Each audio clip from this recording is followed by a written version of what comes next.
नमस्कार दोस्तों। आज है 4 जुलाई 2023। 4 जुलाई 2023 के जितने भी महत्वपूर्ण करंट अफेयर के क्वेश्चन हैं वो हम इस वीडियो में डिस्कस करेंगे और उनसे संबंधित जितने भी रिलेटिव फैक्ट हैं वो भी मैं आपको बताऊंगा। तो शुरू करते हैं आज की करंट अफेयर का पहला क्वेश्चन। आज की करंट अफेयर का जो पहला क्वेश्चन है वो है, हाल ही में दक्षिण पूर्वी इंग्लैंड के विंडसर में वार्षिक यूके इंडिया अवार्ड्स में global Indian icon of the year पुरस्कार से किसे सम्मानित किया गया है? तो इसका जो राइट आंसर है वो है मैरी कॉम।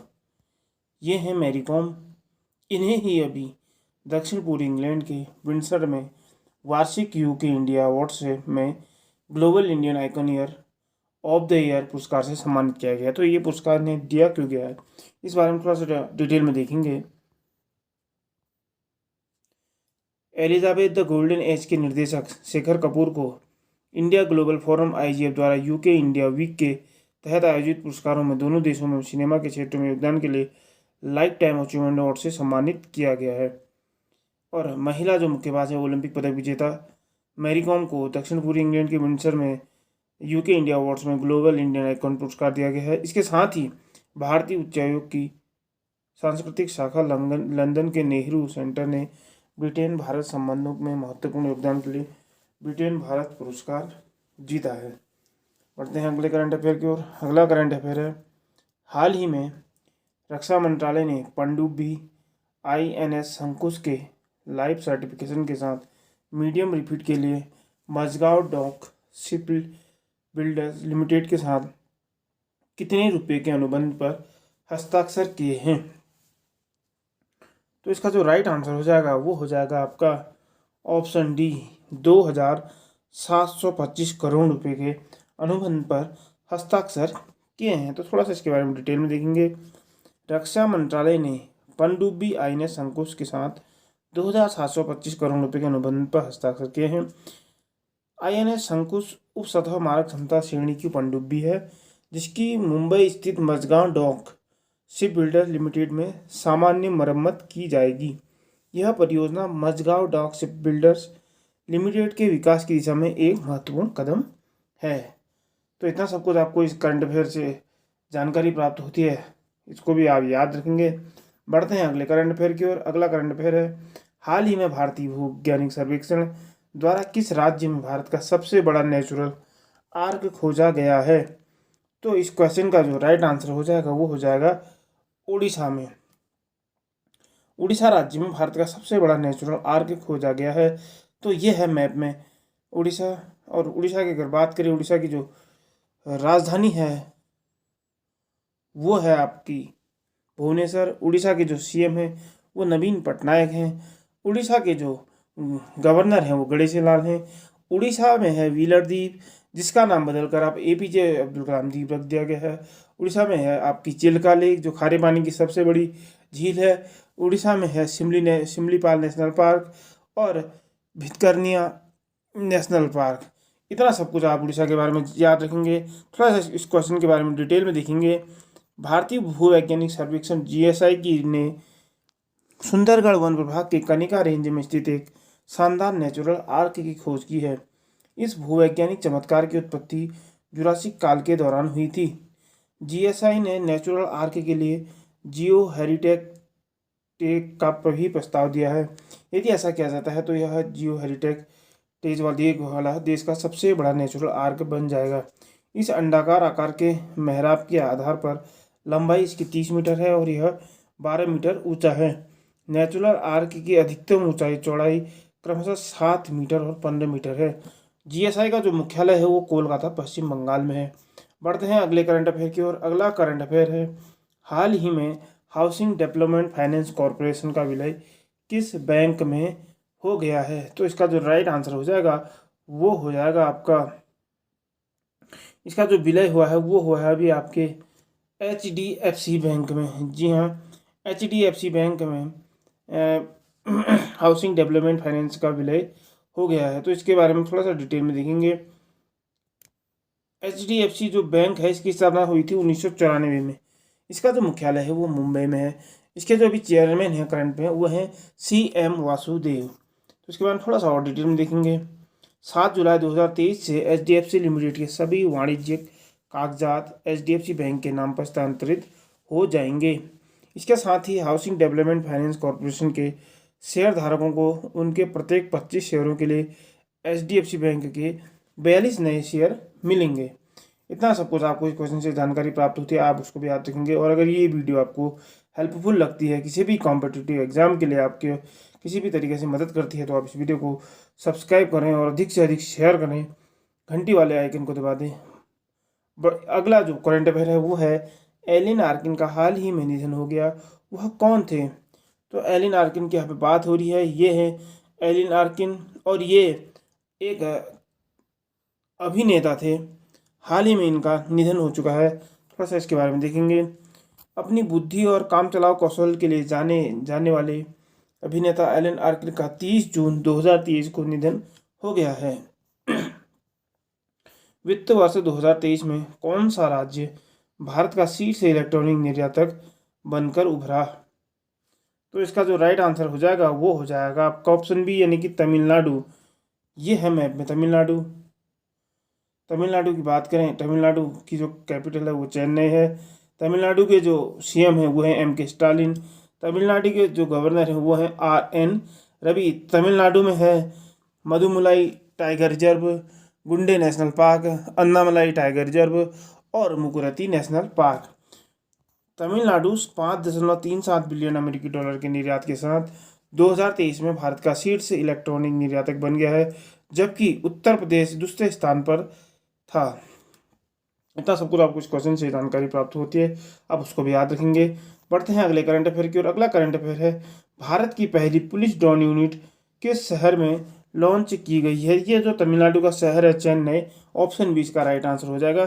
चेन्नई में पहली ड्रोन यूनिट तैनात की गई है। तो greater Chennai city police GCP ने विशाल क्षेत्रों पर हवाई निगरानी और आपराधिक गतिविधियों का त्वरित पता लगाने के लिए पुलिस ड्रोन यूनिट लॉन्च की है।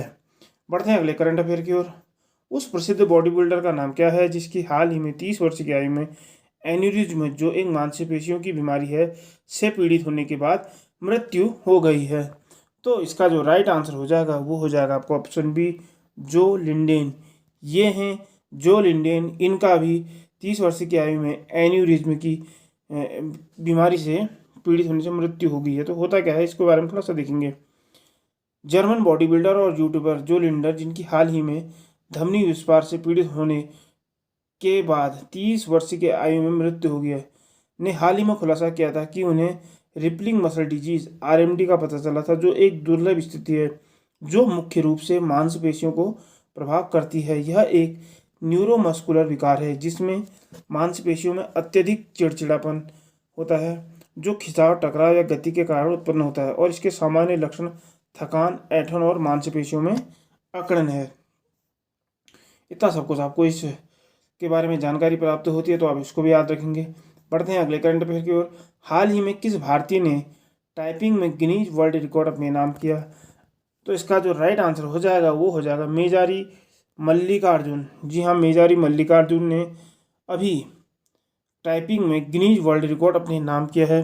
आंध्र प्रदेश के मेजारी मल्लिकार्जुन ने 1 से 50 तक टाइप करने में सबसे तेज समय लगाकर गिनीज वर्ल्ड रिकॉर्ड बनाया। उन्होंने 1 से 50 तक टाइप करने में केवल 13.16 सेकंड का समय लिया। गिनीज वर्ल्ड रिकॉर्ड्स के आधिकारिक ट्विटर हैंडल ने सेटिंग करने वाले व्यक्तियों का वीडियो साझा किया। नया विश्व रिकॉर्ड गिनीज के अनुसार मल्लिकार्जुन ने अपने आत्मविश्वास को बेहतर बनाने के लिए यह चुनौती ली। बढ़ते हैं अगले करंट अफेयर की ओर। अगला करंट अफेयर है रैंकिंग के अनुसार भारत का कौन सा विश्वविद्यालय सर्वश्रेष्ठ निजी विश्वविद्यालय बन गया है? तो इसका जो राइट आंसर हो जाएगा वो हो जाएगा आपका ऑप्शन बी, यानी कि चंडीगढ़ विश्वविद्यालय जो है वो भारत का सर्वश्रेष्ठ निजी विश्वविद्यालय बन गया है। तो थोड़ा सा इसके बारे में डिटेल में देखेंगे। QS रैंकिंग में चंडीगढ़ विश्वविद्यालय भारत का सर्वश्रेष्ठ निजी विश्वविद्यालय है। वे न केवल समग्र रैंकिंग में अच्छा प्रदर्शन करते हैं, बल्कि अंतर्राष्ट्रीय छात्रों और अंतर्राष्ट्रीय संकाय की संख्या और गुणवत्ता के मामले में भी भारतीय विश्वविद्यालयों में दूसरे स्थान पर है।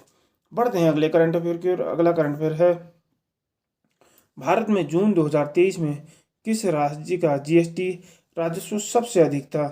तो इसका जो राइट आंसर हो जाएगा वो हो जाएगा आपका ऑप्शन डी, यानी कि महाराष्ट्र। महाराष्ट्र का जो जीएसटी था वो सबसे अधिक था। तो इसके बाद थोड़ा सा डिटेल लिखेंगे कि 2023 में एकत्रित सकल जीएसटी राजस्व 1,61,497 करोड़ है। सरकार द्वारा साझा की गई सूची के अनुसार महाराष्ट्र में सबसे अधिक 26,098.78 करोड़ रुपए का जीएसटी राजस्व था। इसके बाद दूसरे नंबर पर कर्नाटक, तीसरे पे गुजरात, चौथे पे तमिलनाडु और पांचवें पे उत्तर प्रदेश का स्थान है। राजस्व पिछले साल के इसी महीने में जीएसटी राजस्व से 12% अधिक है, यानी कि 12% इसमें बढ़ोतरी हुई है। तो बढ़ते हैं अगले करंट अफेयर की ओर। अगला करंट अफेयर है 100 मीटर की सबसे तेज फुल बॉडी बर्न स्प्रिंट का गिनीज वर्ल्ड रिकॉर्ड किसने बनाया है? तो इसका जो राइट आंसर हो जाएगा वो हो जाएगा आपका ऑप्शन ए, यानी कि जोनाथन वेरो। जोनाथन वेरो ने फुल बॉडी बर्न स्प्रिंट का गिनीज वर्ल्ड रिकॉर्ड अपने नाम बनाया है। तो थोड़ा सा इसके बारे में डिटेल में देखेंगे। ये फ्रांस के जोनाथन वेरो ने जो नया रिकॉर्ड बनाया है, तो इसको देखेंगे। गुरुवार को गिनीज वर्ल्ड रिकॉर्ड ने एक ट्वीट किया और उनकी छवि भी साझा की। वह 17 सेकंड तक बिना ऑक्सीजन के दौड़ते रहे। इसमें कहा गया कि जोनाथन ने इस प्रयास के दौरान 272.25 मीटर की दूरी तक पूरी तरह जलकर दौड़ने का रिकॉर्ड भी बनाया। बढ़ते हैं अगले करंट अफेयर की ओर। अगला करंट अफेयर है हाल ही में कौन सा प्रसिद्ध ऑस्ट्रेलियाई क्रिकेटर पार्किंसन रोग से पीड़ित हुआ है? तो इसका जो राइट आंसर हो जाएगा वो हो जाएगा आपका ऑप्शन बी, यानी कि Allan Border. Allan Border Parkinson रोग से पूरी तरह से पीड़ित हैं। हाल ही में प्रसिद्ध क्रिकेटर ऑस्ट्रेलियाई क्रिकेटर एलन बॉर्डर को पार्किंसंस रोग का पता चला था। वह ग्रीन कैप में टेस्ट क्रिकेट में 11,000 रन का आंकड़ा पार करने वाले पहले खिलाड़ी बने। यह उनकी कप्तानी में था जब ऑस्ट्रेलिया ने 1987 में ईडन गार्डन्स में इंग्लैंड को हराकर एक दिवसीय विश्व कप में प्रवेश किया था। तो इनको अभी ये जो है पार्किंसन रोग का पता चला है। पढ़ते हैं अगले करंट अफेयर की। अगला करंट अफेयर है अंतर्राष्ट्रीय प्लास्टिक बैग मुक्ति दिवस कब मनाया जाता है? तो यहाँ पे देखेंगे इसका जो राइट आंसर होगा वो होगा ऑप्शन सी, यानी कि 3 जुलाई को। यहाँ पे देखा जाए तो 3 जुलाई को प्लास्टिक मुक्त दिवस मनाया जाता है। अब ये दिवस वाला क्वेश्चन है, तो अभी तक इस महीने में जितने भी दिवस बनाए गए हैं उनके बारे में आप लिखेंगे और बताएंगे कि इस महीने में अभी तक कितने दिवस मनाए गए हैं। तो इसका जो राइट आंसर है वो 3 जुलाई है। तो इसके बारे में थोड़ा सा देखेंगे। इसका जो मुख्य उद्देश्य है उस प्लास्टिक प्रदूषण से होने वाले हानिकारक प्रभाव के बारे में जागरूकता फैलाना है। इस दिन प्लास्टिक बैग के विकल्पों को बढ़ावा देने के लिए विभिन्न पहल और अभियान आयोजित किए जाते हैं। हर साल 3 जुलाई को अंतर्राष्ट्रीय प्लास्टिक बैग मुक्त दिवस मनाया जाता है। यह पहल बैग फ्री वर्ल्ड अभियान द्वारा शुरू की गई थी, जो एक वैश्विक आंदोलन है जिसका लक्ष्य सिंगल यूज प्लास्टिक बैग के उपयोग को कम करना है। यह अभियान 2008 में प्लास्टिक बैग के पर्यावरणीय प्रभाव के बारे में चिंतित संगठनों और व्यक्तियों के एक समूह द्वारा शुरू किया गया था। वर्ष 2022 में जहां विश्व पर्यावरण की थीम थी ओनली वन अर्थ, यानी कि केवल एक पृथ्वी रखी गई थी, तो अब 2023 में यानी कि इस बार क्या थीम है उसको भी आपको बताएंगे। इस बार जो है थीम, तो वह थीम है प्लास्टिक प्रदूषण का समाधान, यानी कि सॉल्यूशन टू प्लास्टिक पॉल्यूशन, जिसका उद्देश्य प्रकृति को प्लास्टिक मुक्त बनाना और पर्यावरण को बचाना है। बढ़ते हैं अगले करंट अफेयर की ओर। आज का अंतिम करंट अफेयर है यातायात पुलिस की गोली से अल्जीरियाई और मोरक्को मूल के 17 वर्षीय किशोर के मारे जाने के बाद निम्न में से कहाँ पूरे देश में हिंसा फैल गई? तो यहाँ पे हल्का सा मिस्टेक हुई है टाइपिंग में। तो देखेंगे यातायात पुलिस की गोली से अल्जीरियाई और मोरक्को मूल के 17 वर्षीय किशोर के मारे जाने के बाद कहाँ पूरे देश में हिंसा फैल गई है? तो इसका जो राइट आंसर हो जाएगा वो हो जाएगा ऑप्शन ए, यानी कि फ्रांस में यातायात पुलिस की गोली से अल्जीरियाई और मोरक्को के 17 वर्षीय किशोर के मारे जाने के बाद प्रदेश में हिंसा फैल गई। हिंसा के दौरान हजारों लोगों को गिरफ्तार किया जा चुका है। इस हिंसा से निपटने के लिए फ्रांस के राष्ट्रपति इमैनुअल मैक्रों 45,000 पुलिसकर्मी और कई बख्तरबंद वाहन इन्होंने तैनात किए हैं। तो आज की करंट अफेयर के 15 क्वेश्चन पूरे हो चुके हैं। पिछली वीडियो में हमने आपसे क्वेश्चन पूछा था कि हाल ही में किस राज्य द्वारा वन टैप वन ट्री अभियान की शुरुआत की जा रही है। तो इसका जो राइट आंसर था वो था आपका उत्तर प्रदेश। जी हाँ, उत्तर प्रदेश के द्वारा वन टैप वन अभियान की शुरुआत शुरू की गई थी 1 जुलाई से। तो आज की वीडियो का जो क्वेश्चन है वो है, हाल ही में भारतीय तटरक्षक बल ने किस केंद्रीयकृत भुगतान प्रणाली का शुभारंभ किया है। 4 ऑप्शन आपको दिए गए हैं, सदमा, पद्मा, अभ्यास या